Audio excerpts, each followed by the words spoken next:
my name is Andy Gill. Here we're obviously First Financial. So a few quick little backstory or with me. I've been with the credit union now for end of this week will be 12 years, and I've spent 11 of those years with our lending team. So I've been doing consumer loans for quite a while. I love them. Absolutely enjoy working with my members, helping them out through the process, especially when it comes to buying a car because sometimes dealerships don't like to make it easy. I'll say a lot of times they don't like to make it easy, and it can be a daunting process, especially if it's not something you do often, or it's your first time doing it. So I really enjoy working with my members to try to make the financing piece, like their aspect with me, as smooth as possible because that's what I can control through it. So jumping right in, there's a lot to consider when you're thinking about or ready to buy a car because the big thing right off the bat is everyone's looking at how much is that car going to cost me. A lot of other things you got to look at along the way. So we're going to be touching on all of this as we get through this slideshow here. So first thing that you absolutely have to start with is what can you afford? So there's two ways that I would say to go about this. One is personal budget. That is going to vary between every single individual, what you can afford in your budget month to month for that car payment. A good place to start, if you're not sure, is this 10% figure. So you take your gross monthly income, got a little formula there how to calculate it. I use just $15 an hour at 40 hours a week. So roughly at that, $260 is a good place to start for a car payment. Now, your personal budget may be able to afford more, maybe a little bit less, but that kind of gives you a starting point if you're not sure where to kind of kick off. So other things, like I said, check your budget. Another thing to consider is how long you're looking to have that loan payment for. So finance companies, First Financial, we offer financing up to 7 years, up to 84 months. Traditionally, the big three that people do are 60-month, 72-month, 84 months. That's your 5, 6, and 7-year terms. I'm sure you've seen out there advertisements for 36-month or 48-month financing. Usually those options through dealerships do offer a very nice looking rate, but the trade-off with that is your payment is going to be a lot higher if you're only financing for 3, 4 years versus financing for 5 or 6 years. That's something to consider. And then finally, the total cost of the vehicle, it's not just what you're paying sticker price. There's a lot more that goes into it over the course of you owning that car. So first up, dealership's always going to have these fees. And this is if you're going through a dealer purchase. We'll touch on private party sales a little bit later. So just right off the bat, when you're working with a dealership, you got your state sales tax, state of Maryland, or if you're Pennsylvania resident, Virginia resident, but most likely Maryland, you got 6% sales tax right off the bat. You have your tag and title fees, registration for every 2 years. Your title fees is $100 with the state of Maryland. It's $20 fee to record a lien. There's no way to get out of those fees. They are absolutely required. And then there's also dealer processing fees.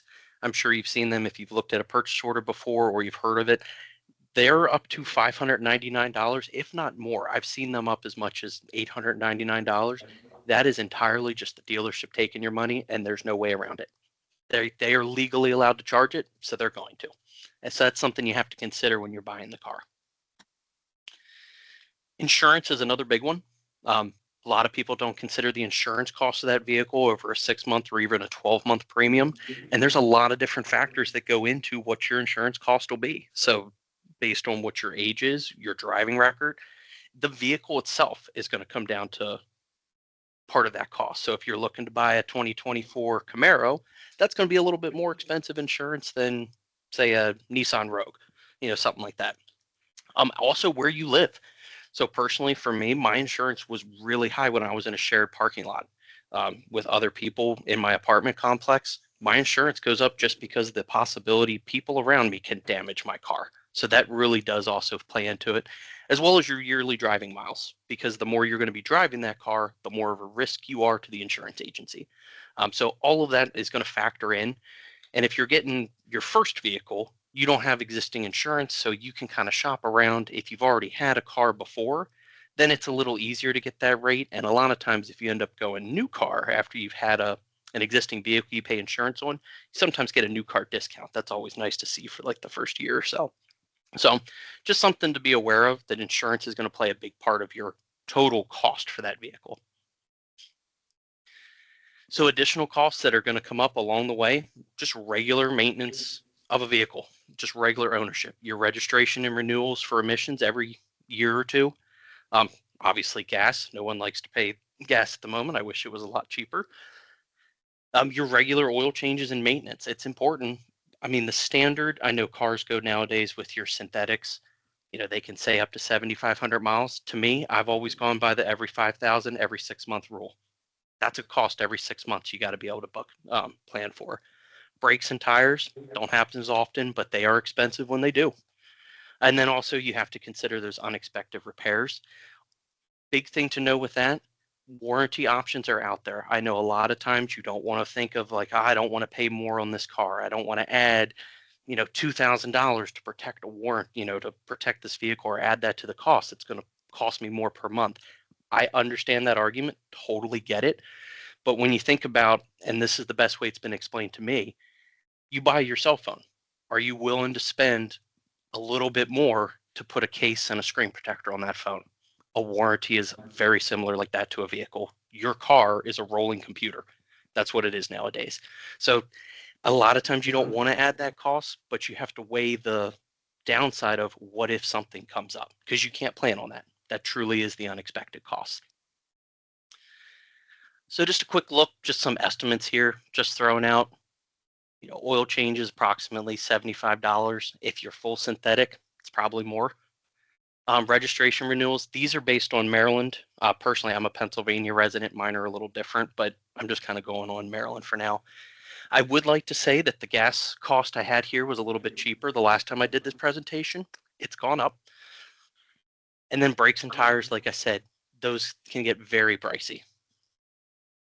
And there's no way around replacing those. Like, you have to replace them. It's a safety thing at that point. So it's just something to be aware of when you're purchasing your car.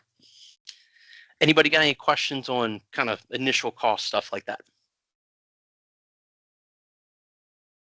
No, we're good. No? Okay. We shall move on.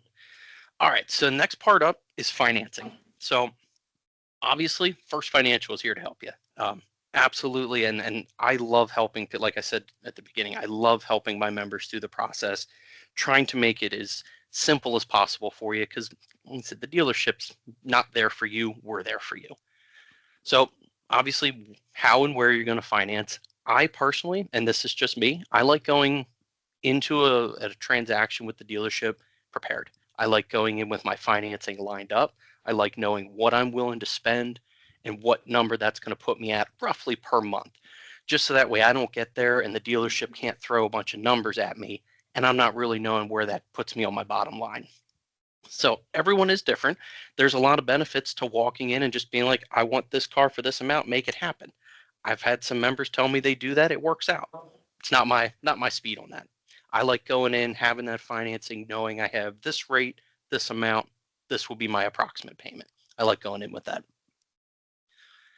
So obviously, like I said, First Financial, great tool. I will say we have, if not the best rate out there, one of the best rates. We pride ourselves on being as competitive as possible because we are here to help you. We're a fiduciary. It's our job to try to save you money and make it the best experience for you. So obviously, other financial institutions offer financing, and the dealership will also offer their financing as well. So it's not just First Financial. There are other options out there. I have to make you aware of them. But First Financial, come to us. So things to consider when you're qualifying for a loan. This is what we're looking at when we review an application. And I get asked a lot of times, what score does it take to get me a loan? And I can never answer that question because we look at the whole picture. I always explain to my members, First Financial is not in the business of turning down loans. We want to help every member we can. So we're looking at the overall application. We're looking at your credit history, repayment history on previous auto loans if you've had them. Yes, we are looking at the credit score. Interest rate is directly affected by the score. So that does go into play, but it's not the sole factor. The capacity to pay that loan back, that's your budget. Like, can you afford this new payment? That's something to consider. Your character of it, length of employment, length of residence, if you've had long-term employment history, absolutely can go into your favor if you have some other items that may not be in your favor. So we look at, like I said, we look at everything. And then the last piece to consider itself is the collateral. So if you're looking to buy a vehicle for $25,000 and that car is not worth more than 18, that's something that's risky because you're looking to finance so much more than the value of that vehicle. And that's something that all financial institutions, not just First Financial, looks at. And then, as I mentioned, this loan to value, that collateral, what the cost of the car is versus what that car is valued at, that's how loan to value is factored. And I actually have that here on the next slide. So just a rough little calculation. If your car is valued at 25, that's what you're buying, that's what they're selling it for. After you factor in those dealer fees, you actually might need to finance closer to 28,000, if not more. So roughly at that point, you're financing over the value of the vehicle. Absolutely something that First Financial does every day, constantly, and in all institutions do. But it's something to be mindful of because when that loan to value gets too high, it could prevent the loan from being approved or might require a down payment. So other things, this is part of the criteria. Like I said before, things we're considering. These are things that could lead to a turn down, unfortunately. High loan to value, like I mentioned, making late payment. That's a credit history we're looking at. You know, if you've had consistently on-time payments with previous auto loans, that really does look good into your favor. If you've had poor history on an auto loan in the past, that's going to really get weighed against you. So the affordability piece, insufficient income. You just can't support the new debt. Having bankruptcy, repossession, foreclosures, collection items, all of those report on credit, and all of them report for different amounts of time. I will say this, leaving something unaddressed, like a charge off or collection, anything like that on your credit report, it's never going to go away. So the sooner you can at least get it cleared up, whether it's settled, paid, a paid collection looks much better than an unpaid collection. Even though it's still going to be reporting there, it's eventually going to fall off at that point. So the actual auto loan itself, we are financing it. That's the collateral. The car is the collateral. I know I've brought that up before with that loan to value. So you are, when you're financing it, you're giving up the ownership rights to that vehicle.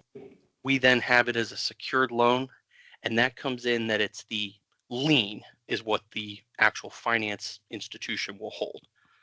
So we are the lien holder, or in the state of Maryland, it's called a security interest filing. Maryland's a two-part title state. So there's the blue copy of a title, which is your ownership right to the car. Then the lien release is who's actually financed against it. So as the finance company, we would get the lien or the security interest filing. And then once it's paid in full, that lien is released, making a free and clear title. And just know you can't sell a vehicle without the title being clear. So moving on with it, like I was saying before, it's important to know that total cost of what you're going to be actually financing with a car. So the taxes, the tags, the title, even then into the insurance, other maintenance fees down the road, but finance amount, like actual interest rate, is factoring into total cost. So on these next couple slides here, I have some just quick projections. So this is based on a $28,000 loan. I got different loans here, different interest rates. So you can see, like First Financial, these are our best rates we offer right now for a 5 and a 6 year loan. You can look at the total cost of the loan. So it's not just the amount of the loan you're paying back that you purchased it for, you got the additional interest. Now, these are also based on making the minimum payment over the full term. A lot of times auto loans don't go to term, so to speak. They're paid off early. You might trade it in. But you have to consider that if you are paying it over that 5 or 6 years, that's your total cost. That's part of the actual financing of the vehicle. So I did these just based on a $28,000 loan. And then the next slide, I believe, yep. So I did this one with just a little bit of a down payment, just to kind of show you the difference in putting a little bit down at the start versus financing the full amount. Again, you may not want to put a whole lot down. You're tapping your savings account. I could certainly respect that. I do members I help my members where some put money down, some don't. It's really kind of up to the member themselves who I'm working with. Sometimes it's required, like I said, if loan to value is kind of an issue. But a lot of times it's up to you. Personally, I'm a fan of a little bit of a down payment. Just try to knock that initial finance cost down. That way it's less interest. Because just going back to the previous slide here, that couple thousand down is changing by a couple thousand in overall interest. Any questions on anything I just covered up through that? What is your lowest interest rate right now? Lowest right now is the 5.49 for 60 months. Yeah, that 5.49 for the 60-month, the 5-year, and the 5.75 for the 6-year. Those are our two lowest rates for the 5 and 6-year terms.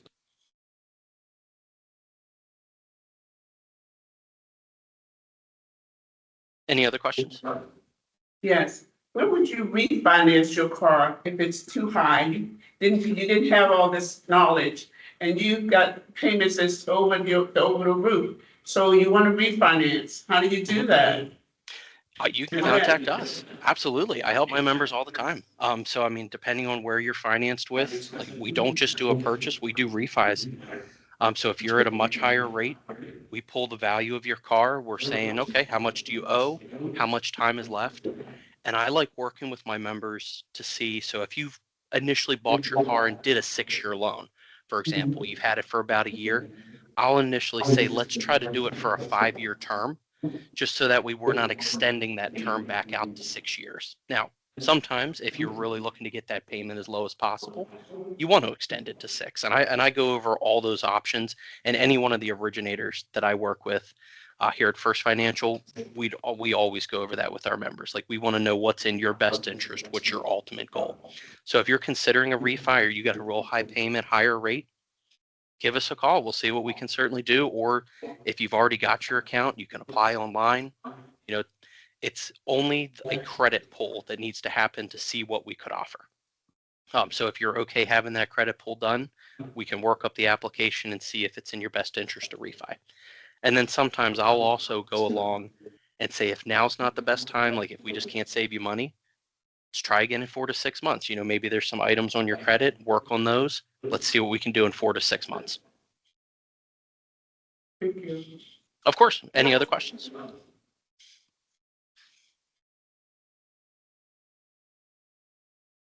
No, we're good, Andy. Okay. All right. So actually like ready to look to buy a car. So a lot of times, like when I work with my members, and this is really up to you, everyone's need in a vehicle is different. Personally, I drive in the wintertime a lot. I want something with all-wheel drive. I don't like two-wheel drive vehicles. Again, I can only provide my personal experience here. Some people have need for a pickup, some don't. So really it's going to be what's going to meet your needs or wants throughout the matter. Things to consider, like I said, with the cost of gas, fuel mileage is big. I know my mom, she drives a Prius. I don't like a Prius. That's my personal thing, but I'm very envy of her gas mileage. I'll say that. Another thing is to consider is your color, option, and accessories. And I say this very importantly especially if you're looking at a used car, your options may be more limited because you might only have 2 or 3 options of what's on the lot that the dealer can offer. So I'd say rank them in order of what's most important to me. Like, do I want heated seats or is color of the vehicle more important? So that's kind of good to know when you start the negotiation process, what vehicle you want to focus on. Andy, what is an Yep, of course. What is an AWD? All-wheel drive. All-wheel drive? Okay. Yep. So one example I use for that is Subarus. They are all-wheel drive all the time. You can't take them in and out. Sometimes a 4-wheel drive vehicle, you can take it in and out of 4-wheel, put it into 2-wheel if you need to. But all-wheel, you don't have that option on. Thank you. Another thing circling back, doing your research, going in prepared, knowing if you're trading in a vehicle, what that car is worth, because that's really important. So when you've walked into the dealer, if they're going to offer you, say, $5,000 for your car, and it's worth a lot more than that, you don't want to be ripped off. You want to get the most bang for your buck every step of the way. Dealerships are going to try to give you the lowest amount for your vehicle. It's their job to make money. At the end of the day, they're a business. The less they can buy your car for and more they can sell it to someone else, the more money they make. That's their goal. Just doing your research overall about what car you're looking to buy. Is there active recalls on it? And that's especially important if you're buying a used vehicle. Recalls happen all the time. So it's good to know if there was a recall, has the dealership addressed it?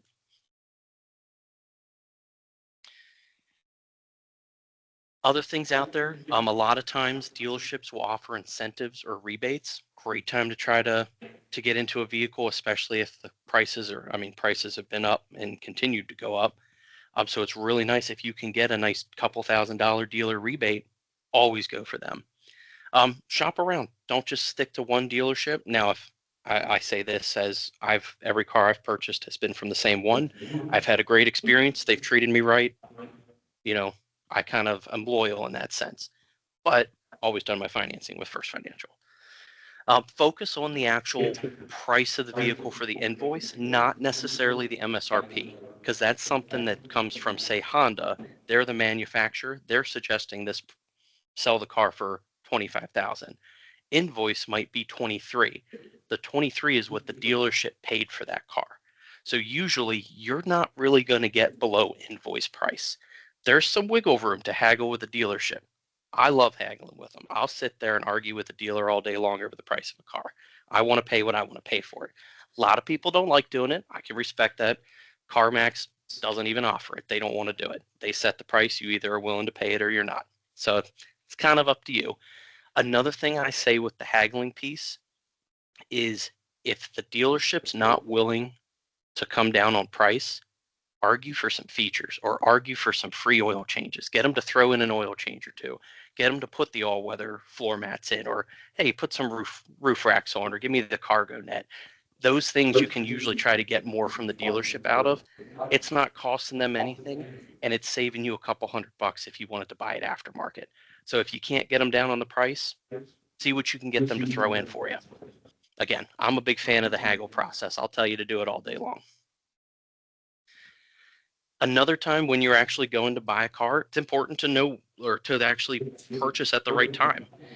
A lot of time, end of the month, dealerships are trying to get rid of either older stocks or hit those monthly goals, especially if they've had a lower month in terms of sales. They might be willing to come down on that price to get you to buy the car because their bottom line, they're a business. They need to hit certain objectives. And another big one is the end of the model year. So if I know we're starting to get towards the end of 2024, 2025s are already starting to come out. So as the 2025s become more prevalent, dealerships are going to try to get the 2024s that haven't been sold to anyone yet off their lot. They want the new model in, they want the old model gone. Those can kind of be a good place to start on. All right, so buying new versus used. Lots of advantages to both here. So with the advantages with new, you're going to have a lot less reduced maintenance, or at least guaranteed under the manufacturer warranty. If something goes wrong, it's going to be covered. You're protected. Only downside to buying new is it is more pricey. You'd get that, like I said, you get that factory warranty, you get that peace of mind. You might be able to factory order it exactly what you want with the heated seats, with the color you want. But you usually get the trade-off of more pricey. Nice advantages of new. You can get that lower cost, especially if it's a lower mileage, kind of a newer model year still. There are programs out there for certified used cars. And you can make sure you're getting a legitimately good inspected vehicle. And then you can always, like I mentioned, purchase that extended warranty. Don't ever think, and I say this, don't ever just write off an extended warranty without considering the options. I'll never say obviously you don't have to purchase one. And when I talk about them with my members, I'm not being pushy. I don't want to push something on you like a dealer's going to try to do. I just want you to be informed what's out there and what it costs. That is my whole goal when I'm working with my members, to make you informed. Now, this next piece here, First Financial, I just got to let you know, does not finance private party sales. I do put this in PowerPoint because private party purchasing is out there. Like, there's a lot of times you can get a good deal on a car that's not sold through a dealership. There are downsides to it. You don't know that that car has been certified. You don't know it will pass inspection. A lot of it is you are coming off of the word of the seller. So I usually caution people, like, if you're definitely going to purchase a car private party, you absolutely need to do your research, making sure you're getting that car looked at before you just commit to purchasing it and then potentially bought something you shouldn't have. So the dealer purchase gives you those assurances.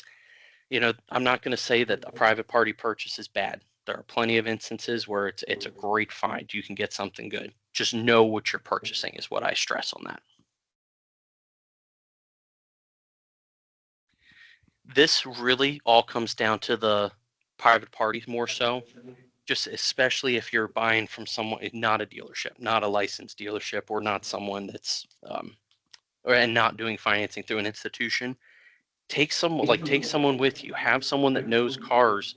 I mean, I don't know the most about cars. If I'm looking at an engine, okay, it looks like an engine to me. That's the extent of my knowledge of the engine. I want someone to look at that and tell me, yes, this is going to be an okay purchase. So that's important if you're going private sale. Like I said, if you go that dealership, you have that licensed dealer, you have that assurance that if something was wrong, you have a little bit of, you can come back on them a bit. So it's not as of important if you're purchasing from a dealership, whereas if you go private party. But just things to know. Again, this is just a continuation from that last one, especially with the test drive. This is also good for buying a used car as well, from a dealership. You never know if they've done a full check. Take it out. They're giving you a chance to test drive it. Take it out. See what it does. See if everything's working properly. Don't be afraid to kind of test everything. You want to make sure what you're buying is legitimately good. This, again, the Carfax is good, really good for private party, and even with used cars from a dealership. Sometimes dealerships will offer it to you to show that it has a clean history. If you are looking to get this on your own, it is a service you have to pay for. But depending on what you're doing, how much you're spending, a $50, $60 Carfax report might be very worth it. Kelley Blue Book is I think I had that earlier in my slide. That's the consumer version for valuing a vehicle. Really good to just know what that car is approximately valued at, so you know if you're getting a good deal on it or not. And then also, like I said, getting that insurance quote from earlier as well. This piece here would be if you are buying it from that private party, make sure it will pass inspection. Because if you're buying a vehicle and now you're trying to title it in Maryland or wherever, anytime a vehicle is changing hands and changing ownership, it's required to go through the inspection process. And if it doesn't pass inspection, that car cannot be titled until you fix whatever's wrong with it. So it could be some unexpected costs you have to come out of pocket.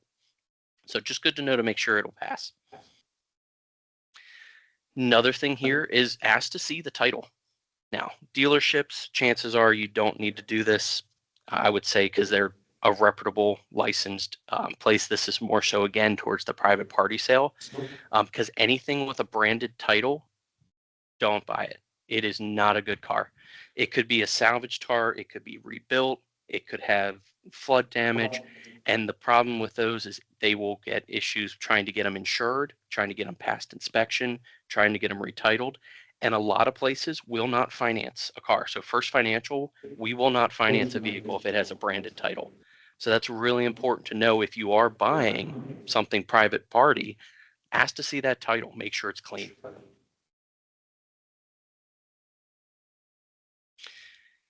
So back to the negotiating piece. Again, I like the haggling. I like knowing what I'm trying to buy. I like working with the dealership and saying what I can get. If you're not going to get the price you want, get some of the features you want. And just personally, on the last car I bought, I got an extra oil change out of it. Now, in the grand scheme of things, is that a whole lot? No, but $7,500 on that oil change, I'll take that as a win. That was one less fee I had to pay for my first oil change. Another thing is the dealership wants to sell you the car. They're going to try to make you say yes. Don't do anything you're not comfortable with. If you feel you need to walk away, don't be afraid to do it. I see that a lot, that the dealership just kind of pushes someone into something. Not necessarily something bad, but maybe you're not ready to spend that full amount, and they kind of make it sound too good to be true. I've seen that. So just don't be afraid to walk away. Again, this is my personal thing, having the financing ready. I really like that only because then the dealership can't try to come in at the end and try to steal something from me in terms of, oh, what did they add on? How did they do this? I will say that I've heard dealerships personally ask me this, how much do you want to pay a month? I'm not necessarily focused on the monthly payment. What's this overall going to cost me? What's the on the road price? That's how I refer to it. Because the sticker price, we can talk sticker price all day long. What's this going to cost me to walk out of here with the car? That's the price. That's the number I want to see. A lot of times the dealership's going to try to sell you their add-ons. I'm not going to tell you to get them. I'm not going to tell you not to get them. It is a personal preference. Just know that the dealership sells those and make your own educated decision from there. Finally, at the end, we are coming in the home stretch. So this is kind of a summary of everything we've done. You've got your purchase orders, you've got all your fees. Then the dealer add-ons, like I said, First Financial offers our own form of a lot of them. I'm not going to tell you that you should only go with First Financial add-ons. Can't do that. Not going to tell you should only go with dealer add-ons.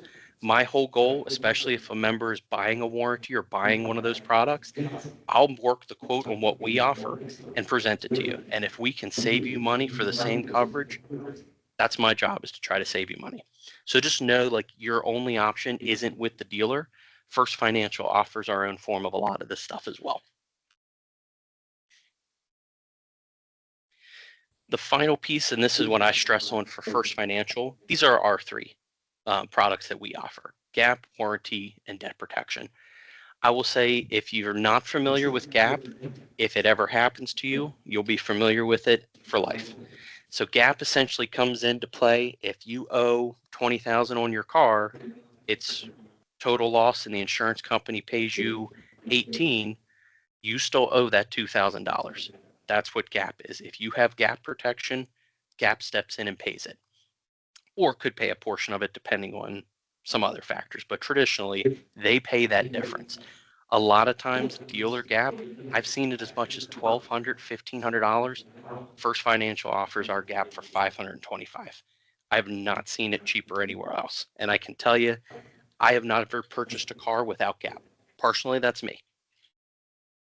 The warranty, like I said, from before, cars nowadays are rolling computers, and even going back 4 or 5 years, those cars are still rolling computers.